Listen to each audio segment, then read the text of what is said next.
ইমাম হুসাইন নিজের কলিজা বুকের তাজা রক্ত ঢেলে দিয়া শহীদ হইয়া তিনি ইসলামকে উজ্জীবিত করেছেন।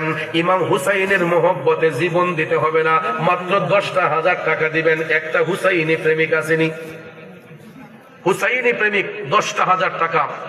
ইমাম হুসাইন তো কারবালার ময়দানে শহীদ হয়েছেন ইসলাম রক্ষার জন্য, আর হুসাইনি আদর্শের সৈনিক 10,000 টাকা দিবে ইমাম হুসাইনের মোহব্বতে।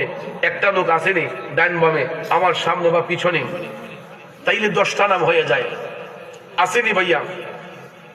একটু মেহরবানি করে দেখতে চাই, এমন একজন নবীর প্রেমিক আসেনি 10,000 টাকা দিয়ে দণ্ড হবে। এই লোকটার রাস্তা দেন, যেইভাবে একটা আইতেছে আমার মনে কোন একটা খবর লইতেছে, আদার লক্ষণে কম হাইরাজি রাইতেছে। ও আচ্ছা, যাক, যদি জানে বালা। এখন আপনারা